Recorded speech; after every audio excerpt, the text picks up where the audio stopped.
তিনটি বিষয় নিয়ে আলোচনা করব। একটি হলো জনাব তারেক রহমান সাহেবের পোষা বিড়াল, দ্বিতীয়টি হলো তার জন্য কেনা একটি বুলেট প্রুফ বাস এবং একটি বুলেট প্রুফ জিপ, আর 3 নম্বর হলো যে এই মুহূর্তে পত্রপত্রিকা মিডিয়া এবং আন্তর্জাতিক মিডিয়া তারা জনাব তারেক রহমান সাহেবকে বাংলাদেশের ভবিষ্যৎ প্রধানমন্ত্রী হিসেবে অভিহিত করেছে। তো এই বিষয়গুলো আমাদের রাজনীতিতে কি নেতিবাচক প্রতিক্রিয়া তৈরি করতে পারে এবং আগামী দিনের রাজনীতিতে কিভাবে অশনি সংকেত তৈরি করতে যাচ্ছে, এই বিষয়গুলো নিয়ে আলোচনা করব। আলোচনার শুরুতে যে বিষয়টি বলা দরকার যে এটি কেন জরুরি, যে একটা বিড়াল, একটা বুলেট প্রুফ গাড়ি বা কেউ যদি কাউকে প্রধানমন্ত্রী হিসেবে বলে, এটি রাজনীতির জন্য কেন ক্ষতিকর হবে বা সমাজের জন্য কেন ক্ষতিকর হবে। প্রথমত কনক্লুশনটা দিয়ে নেই।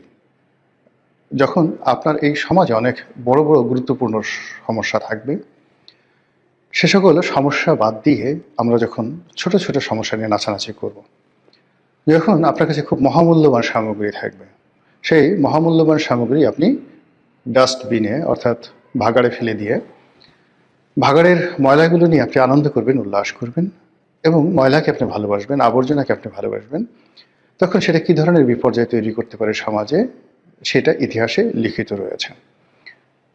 আপনারা জানেন যে পৃথিবীতে অনেক কলহপ্রবণ জাতি ছিল, যারা মহাকালের পুরোটা সময় ধরে পরস্পরের সাথে কলহ বিবাদ করেছে।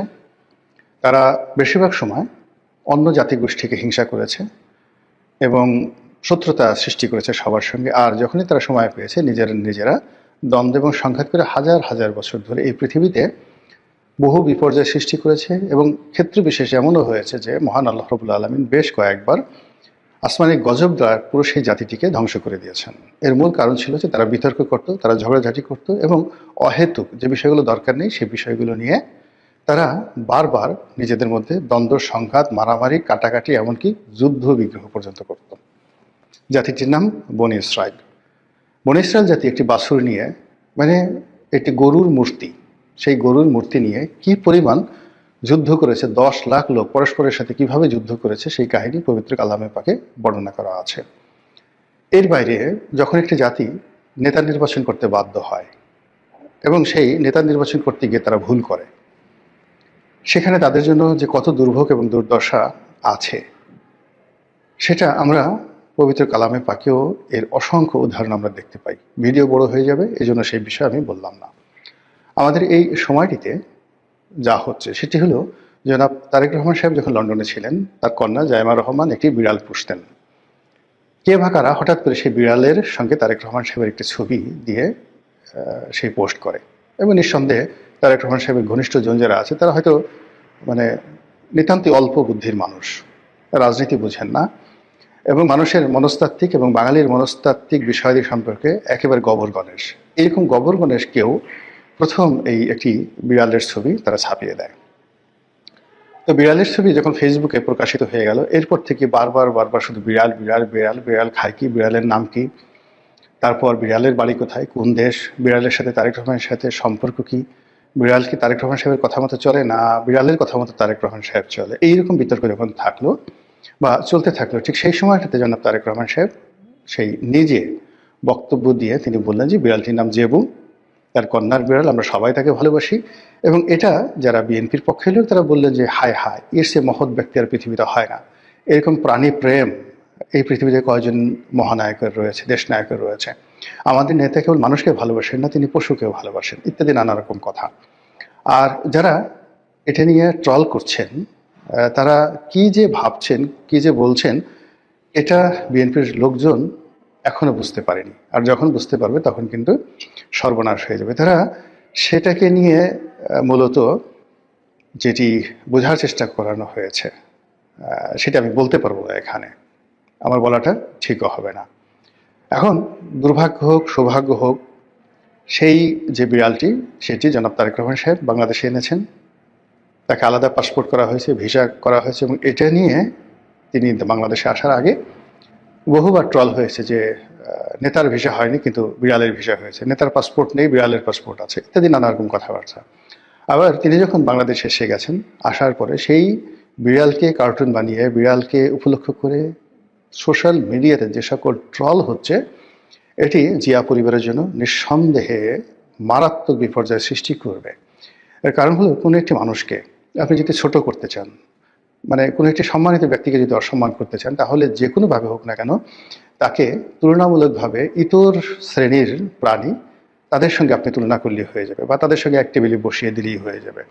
যেমন নরেন্দ্র মোদীকে গরুর চোনা, গরুর মুদ, গোমূত্র এবং গরু ভক্ত, গরুর পুত্র, এই ধরনের কথাবার্তা বলে তাকে হেয় করতে করতে এমন একটা জায়গায় নিয়ে আসা হয়েছিল।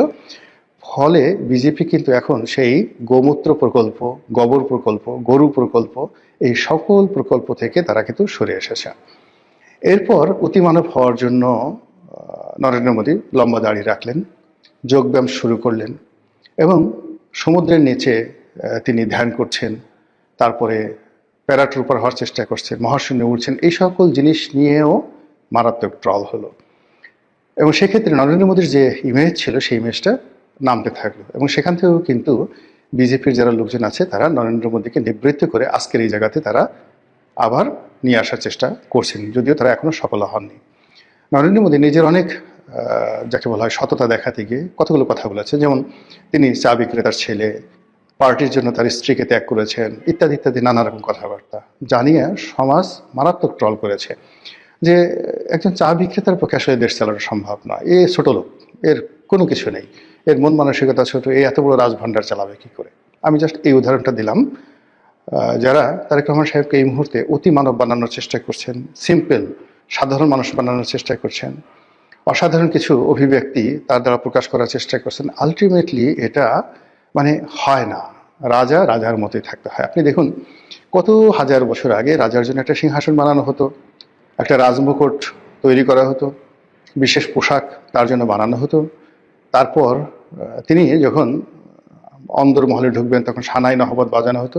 আপনি এটা কীরকম একটা অবস্থা চিন্তা করুন তো, সকালবেলা তিনি ঘর থেকে বের হয়ে যুদ্ধে গেছেন কিংবা রাজদরবারে বসেছেন, আবার বিকেলবেলা যখন তিনি রাজপ্রাসাদে ঢুকবেন স্ত্রীর সঙ্গে বা তার যে হেরেম অন্তর্মহলে ঢুকবেন, তখন সেখানে মানে এক ধরনের লোকই ছিল যারা ঘোষণা করতো, নকিব ঘোষণা করতো, হুঁশিয়ার, সাবধান, আলাম্পনা আগিয়া। একথা বলার সঙ্গে সঙ্গে ঢোল বাদ্য বেজে উঠত, এবং ওখানে সবসময় সানাই বাজানোর জন্য, নহবত বাজানোর জন্য এক ধরনের শিল্পী 24 আওয়ার্স থাকতো। তারা সেই রাজার আগমনকে আনন্দমুখর করার জন্য সানাই বাজাতেন। এটা এখন পর্যন্ত চালু আছে বিশ্বের সকল রাজপ্রাসাদগুলোতে। এবং অকেশনালি এই যে দেখুন, ইংল্যান্ডের রাজাদের জন্য ঘোড়া, তাদের জন্য ঘোড়ার গাড়ি এবং যত রাজ অভিষেক কেন সেইভাবে হয়, এর কারণ হলো মানুষ রাজাকে রাজার মতো দেখতে চায়, রাজাকে কখনো ফকিরের মতো দেখতে চায় না।